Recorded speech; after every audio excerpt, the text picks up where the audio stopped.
Cuman kayaknya Harit bagian mid untuk sekarang kali Masalahnya gini Be, bukan masalahnya Harit di bagian mid, tapi CC yang cukup banyak dari Onyx Prodigy ketika Harit tidak menggunakan Purify akan sulit banget. Lagian kalau kita ngomongin masalah Harit ya, aku emang lebih suka Harit side sih daripada Harit support. Iya. Soalnya gini ya, kayak Harit support atau Harit mid laner itu kayak dia nggak bisa ngegeng. Tandingan clear aja. Kalau dipaksain sebenarnya bisa Gio, cuma ya riskannya pertama dia bakal coba ditendang. Mid lane-nya jebol. Langsung nanti kan ada CC dari Matilda juga, ada CC dari seorang Lolita juga kalau dia ngambil Lunox Lolita. Dan Lunoxnya bakal berada di arah EXP ya. Tapi One mungkin support. Gue setuju sih. Gue setuju kalau diambil One dan Lunox ya. Kenapa gue setuju? Ini tandanya di Aram itu bakal ada Lunox dan juga Matilda. Matilda akan jadi tanknya, berarti yang pakai tanknya itu si Hypo ya. Ya dong. Iya, atau mungkin cowoknya yang jadi tank jadi. Gak bakal. Itu hero-nya Gemini banget soalnya. Gak bakal. Ya kan? Hypo kan yang pakai. Hypo langsung menggunakan Matilda, itu keren langsung. Gak bakal juga Gen Vesarov pakai One. Kalau tadi One dilepas. Dan terakhir dari Genflix milih Roger. Roger adalah tipikal hero yang memang dia bisa banget untuk 1v1. Either dia lawan kayak Isunsin atau lawan One. Cuma permasalahan utamanya adalah seberapa rajin nih kira-kira Gen Vesarov bakal melakukan ganking terhadap biru. Nah itu dia yang jadi akan pertanyaan besar tentunya. Tapi kalau aku lihat dari Roger sendiri emang dia kuat banget di early-nya. Karena dia tipikal marksman fighter ya itu ya. Iya betul banget. Makanya wise banget untuk memilih seorang Roger di arah last pick yang bisa untuk garuk-garuk lah bisa semuanya bakal bisa dimakan-makan dan kita bakal lihat permainan dari Onyx Prodigy versus Gen Vesarov dan kalian para fans dari Oni, Sobat Sonic dan juga para Rising Wolf bisa langsung di komen para serigala terakhir. Para serigala terakhir, bukan apa? Serigala berbulu domba. Itu Profesor KB. Hah? Kalau aku mah serigala berbulu grooming. Oke, kita langsung saja masuk di game yang pertama. Di match antara Gen Vesarov Junior versus Onyx Prodigy. Langsung aja kita masuk ke in-game yang ada Yishun-Sin tentunya. Dan juga Tama sebagai support. Dan kali ini di masing-masing side lane-nya ada Gemini dan juga Ruben Hood. Game ini di arah offlane, berarti Robin Hood berada di arah gold lane. Iya. Perbedaan yang cukup jauh kali ini sepertinya untuk segi farming lebih diunggulkan oleh seorang, bukan Gemini, apa tadi, Birul. Tapi bakal coba dipasang, berada di gas depan, Sobruk tadi dikeluarkan, Tama berada di gas depan, harus ada first blood dari seorang Wayne, ternyata gak ada. Masih ada flicker, masih ditahan dan langsung dikeluarkan begitu saja. Red buff sudah dihilangkan dan bahkan didapatkan oleh Ikino. Ini gak bagus banget untuk tim Onyx Esports. Iya, karena di early seperti ini sebagai marksman sangat membutuhkan red buff ya. Atau kita bisa bilang orange buff. Kalau kita lihat juga di light lane sudah ada Wen saling berhadapan dengan Ruben Hood kali dengan Harriet-nya. Menggunakan Purify untuk spellnya dan kali ini di top lane. Tentu saja dua fighter andalan kita ada Paquito dan juga Chow. Masalahnya yang dapetin itu Ikinonya.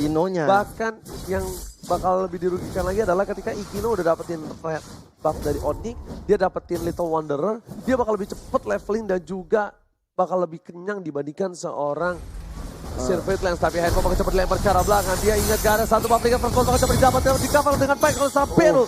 Dia dapat sebelah coveran yang luar biasa dari seorang Birul, dipanggil begitu saja. Hypo masih di sana, Win tahu ada keberadaan dari seorang Hypo dan Hypo harus mundur sedikit terlambat, but it's okay, no problem. Hypo sepertinya lebih membuang waktu lagi, lebih terlalu lama dan rotasi agak sedikit terlambat untuk seorang Hypo. Sementara itu kalau kita lihat kali ini Tama dan juga Sylphet Lance mencoba untuk mengambil ke green buff atau jungle dari seorang Roger. Rogernya sebenarnya udah mau level 5 sebentar lagi. Udah beda tipis banget XP-nya sama seorang Yishun-Sin karena tadi udah bisa mendapatkan orange buff dari seorang Yishun-Sin dan kali ini kalau kita lihat sudah mulai ada inisiasi turtle yang pertama sudah hadir tengah-tengah lane off down. Kakek-kakek kami senin ya. Tapi kalau misalnya aku lihat harusnya si Ikino nggak sama kayak gini sih XP-nya nggak sama sedikit Lane. Karena dia punya keuntungan satu buff. Harusnya dia udah level 5 terlebih dahulu. Sedikit terlambat dan saya juga bakal diambil Hypo langsung menuju ke arah belakang. Ada Meteor Shower hanya mengusir mudah para pemain dari tim Onyx Esports. Bakal coba di take over Silver Lane tapi first didapatkan di sana. Diloncat kalikan Ponca. Bakal coba dikaru. Gemini masih punya flicker. Dan bahkan Ikino nggak mau terlalu dive in. Dia tahu kalau gue alikan pos lagi, kalau gue tabrak lagi ini bakal rugi banget. Gue nggak dapet turtle, gue malah kehilangan satu hal karena dia tahu di arah bottom lane Ruben Hood sang pencuri. Dari dulu kita tahu legenda Robin Hood.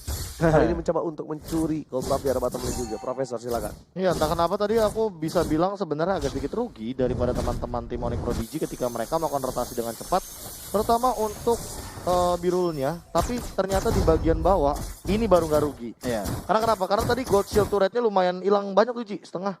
Seperempat bahkan ya. Kalau misalkan ini hilang setengah dari birunya udah untung baru. Iya, setuju. Baru rotasinya ini wise. Lebih cuan dan makan ini dapetin momentum untuk dapetin ke arah Turtle, X-Win, Seven, guys depan, Ikino, ingat dia belum punya buff, Salt belum dan ternyata si Chemical ke arah belakang, Retribution masih bisa diamankan, ingat X-Win gak punya apa-apa lagi, langsung ditumbangin oleh Tama dan juga para kawan-kawan dan Kebini, The Way of Dragon yang baik ke arah River. Bener banget, tadi kalau aku lihat dari skemanya memang masuknya Jawhead ini dari X-Win agak sedikit terlambat karena tidak ada backup damage yang hadir di tengah-tengah pertarungan di Turtle ya KB ya. Itu entah miskom atau apa, tapi Jawheadnya ini bukan Where's My Mommy and Daddy lagi nih, Where's My Friend. Di belakang dia ejector nggak ada orang. Tapi inisiasinya bagus loh. Inisiasinya bagus. Timingnya bagus karena Turtle-nya masih bisa di-retry sebenarnya, tapi tidak ada follow up aja. Ian Haifu berada di garis depan, bakal mengganggu pergerakan Robin Hood, bakal coba dijemput ada Tama di sana, langsung ada Skimmer ke belakang, tapi lihat personal bersama Zera guys. Bahkan Ikino memilih untuk mundur, dari kening sudah keluar, Tama bakal coba di garis depan, ada satu buah lihat masih bisa dihindari begitu saja. Ada Meteor Shower coba dikeluarkan oleh Zednik untuk membubarkan pertarungan di arah bottom lane dan kali ini kita lihat mulai mereset ulang kembali strategi untuk menyerang tapi dari tim Onyx Prodigy sendiri belum mau menyerah untuk mendapatkan bottom lane. Bakal coba untuk dapetin satu buah belum buah tapi ternyata gak bisa. Bakal tukar dari arah bottom lane yang satu buah turret tambah langsung dar kendeng. X-Win lagi-lagi menjadi pilihan. Gak ada cover sama sekali. Where is my friend, Profesor? No one. Bener kan? Iya. Bukan Where's My Mommy and Daddy, ini mah Where's My Friend dari tadi backupnya. Bisa dibilang dari Genflix Arrow Junior agak sedikit miskom. Entah kenapa Seven-nya udah coba untuk kiting space. Di bottom lane-nya coba untuk ditahan terlebih dahulu sama X-Win. Tapi Jacqueline-nya berada di area purple buff. So either wise or not, sebenarnya ini hanya memotong rotasi dari segi junglernya. Circuit Land. Yao, Hypo di arah top lane juga masih melakukan clear minion. Pergerakan cukup baik seperti di arah top lane. Bakal ada rotasi, Gemini memilih untuk mendapatkan di arah bottom lane untuk lebih gampang lagi melakukan rotasi. Damage yang besar dari Field Lance. Kali ini X-Win di depan, siapapun yang dilempar bakal bisa di-take down asal-asalan karena ada Jack Lee dan juga X-Win. Sedangkan aku lihat dari indikator ultimate, udah ada Meteor Shower dan Turtle Camp by Fruity Teso sudah muncul kali ini. Iya, Turtle yang kedua sudah mulai dipok aja sama tim Onyx Prodigy, tapi di situ kali ini ada X-Win yang mencoba untuk mengulang kembali apakah teman-temannya ada hari ini. Dan sepertinya udah mulai ada Meteor Shower dikeluarkan, benar-benar aja menghilangkan satu orang Turtle bisa dicuri untuk Genflix dan kita lihat Birul yang zaman Force sudah keluar. Di lane ke pos aja dipukul cakar-cakar seperti ganteng-ganteng serigala tapi belum bisa mendapatkan satu poin kill ke arah seorang Wen ya. Oke, weakness pointnya sudah terbuka, nggak mau di follow up karena dia tahu nggak ada damage yang cukup dan bahkan bisa dibalikan keadaan ketika ada Likan Pond. Satu Likan Pond saja itu bisa hilang dari seorang Birul dan keputusan yang baik dari Ikino. Dia juga nggak mau memaksakan keadaan, dia nggak tahu posisi di situ ada siapa aja. Dan Hypo di garis depan memilih untuk mundur terlebih dahulu. Ada satu buah paku barang lagi udah nggak punya Aegis lagi, Hypo bakal di take down dengan Meteor Shower-nya ditabrak begitu saja tapi Savage Last memilih untuk mendapatkan Purple Buff terlebih dahulu di arah jungle. Kali ini benar-benar bukan Where's My Friend ya. Udah ketemu teman-temannya sekarang dari X-Win. Akhirnya ada follow up damage. Ini bisa dibilang kalau kita deketin cewek akhirnya dibales juga gitu chatnya ya. Tapi X-Win masih mencoba untuk dapetin satu dari Silver Lance di sana. Threshold belum dikeluarkan, akhirnya dikeluarkan. Gak ada informasi, Gemini pun gak bisa masuk. Red buff ya lagi. Orange buff dari Silver Lance berkali-kali diamankan. Lihat perbedaan goldnya tidak terlalu jauh, bahkan Well Strike akan seorang Seven gak berhasil mendapatkan poin tambahan kali ini. Ingat gak itu berapa orange buff yang diambil dari Silver Lance? 3 yang aku ingat. Masalahnya itu kan 3, tapi satu hal yang menurut aku unik. Apa itu Ci? Goldnya masih megang dari seorang Silver Lance dibandingkan seorang Ikino. Bener juga. Gak ngerti, padahal Ikino pun gak ter-take down. Bahkan Silver Lance sudah ter-take down, tandanya farmingan yang udah ter-shutdown. Ya, lebih fokus sama ganking nggak sih? Ikino kan manfaatin power spike dari X-Win juga kan dengan Jawhead, mau nggak mau main pick off gitu loh. Daripada teman-teman Onyx Prodigy yang mereka berfokusnya sama Hypo juga bisa nge-cover dengan cepat dan tipikal 2 damage dealer kayak gini mau nggak mau ya sebenarnya Tama sama Hype udah tinggal jalan, ngebuka jalan aja. Nanti yang bakal makan adalah Sirvit Lens-nya sendiri. Ini kalau misalnya nggak ditahan terus begini ya, ini bahaya banget untuk Ikino-nya. Ikino itu adalah salah satu fighter atau hero yang bisa scaling dan cukup banyak arah belakang. Dengan posisi dari dengan ada satu Wonder Billion dan langsung ada cross mountain ke arah belakang menuju ke arah Ikino, baik banget secara Pirul. Ikino sekarang teman coba dipaksakan, gak bisa bertahan, mungkin didapatkan dengan depan oleh seorang Tama. Killing spree dibalikan keadaan tapi 3 versus 2, gak baik banget untuk Ruben Hood. Ruben Hood memilih untuk mundur dan satu Aegis sudah dibuka oleh seorang Haipu. Sebenarnya Roger itu gak baik banget. Dia adalah salah satu hero snowballing yang cepat banget dan keputusan yang baik untuk seorang Pirul berhasil keluarin crossbow of tank ke arah Roger ya Profesor dan juga Gio ya. Iya. Aku nggak tahu kenapa lebih suka decision making dari Sirvit Lens sih. Dia ketika di ejector dia nggak terlalu fokus sama hero-hero depannya walaupun XP-nya tadi sekarat, tapi lihat deh. Kalau misalkan ngeliat dari replay, dia ngamanin turtle-nya dulu. Dia dapetin absorb damage baru dia join the team fight dan dia tahu dia masih punya Thrashless. Jadi makanya dia masih tahu positioning untuk mengembalikan keadaan dari Genflix Arrow Junior. Sama satu poin penting tadi aku lihat dari seorang cowoknya Gemini, on point banget langsung mengcover seorang Sirvit Lens dengan Way of Dragon-nya ke arah Jauhead. Yang tadi kita lihat udah mau ejector banget ke arah seorang Sirvit Lens. Oke, Bill di arah bottom lane. Mau Athena dia. Satu buah Athena ya. Ya OTW Athena sih. Harusnya abis ini bikin Rob, abis itu langsung bikin Athena. Atau jangan-jangan Satu bola lemparan Haipu ke arah belakang, gak bisa bertahan. Ini adalah permainan yang luar biasa dari Win.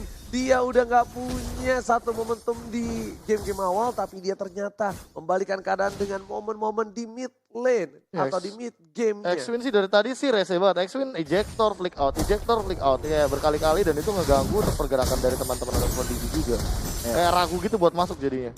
Bener banget, dan kali ini kita lihat dari Kino mulai diganggu-ganggu Orange Buff oleh Chow, tapi sepertinya nggak akan menjadi bertahan lama dari Chow-nya untuk komit ke arah Orange Buff. X-Win, flickernya gak berhasil, langsung ada Chaos Assault di sana. Musim mundur dengan ada satu bom meteor shower, Biro masih mau lebih, menuju ke arah Soul Seven. Terus bom tank sudah nyala, lihat para pemain dari tim Genflix memilih untuk mundur. Langsung coba Soul Bloom ke arah belakang dan juga bersama dengan Screaming Nicole-nya. Bahkan Biro gak dapetin apa-apa dengan satu bom crossbow tank karena terlalu jauh range yang dimiliki oleh para pemain tim Genflix. Terbuka sangat bebas untuk Bapak Lord yang terhormat di arah bottom lane. Iya, good morning Sunshine oh my lord, dan kali ini kalau kita lihat tidak ada kontes yang berarti dari Genflix Aerowolf karena memang jaraknya cukup jauh. Di situ juga ada Lunox dan Matilda yang siap mengcover teman-temannya yang sedang melakukan Lord di bottom lane. Satu lagi poinnya, meteor shower-nya udah gak ada. Iya. Meteor shower dipilih, digunakan untuk mengusir mundur para pemain dari tim Onyx Prodigy.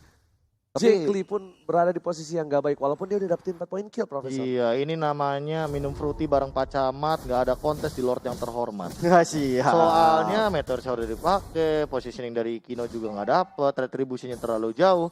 Dan tadi kalau nggak salah X-Win-nya juga udah nggak ada flick out karena masih cooldown soalnya, masih 37 detik. Ya. Karena tadi sudah sempat digunakan juga di bagian mid lane, so nggak bakal ada kontes untuk team fight.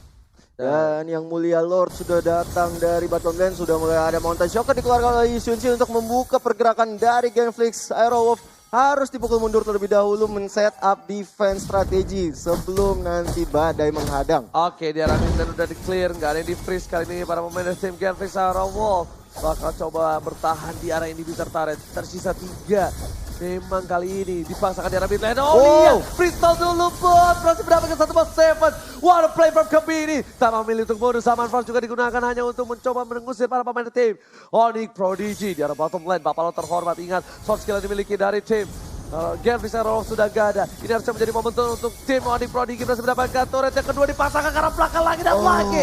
Ruben Hood masih bisa mundur tapi X-Wing tertinggal. Immortality-nya pecah, bakal dipaksakan hilang. Mega kill, potensi kepala Bapak kau dan AP membuka vision. Ingin Putuma, tersisa 2. Ruben Hood, after damage hilang dan crossbow. Karena Ruben Hood menunjukkan seorang Jack Lee. Hampir saja wipe out dan harus ini menjadi poin pertama untuk tim Onyx Prodigy.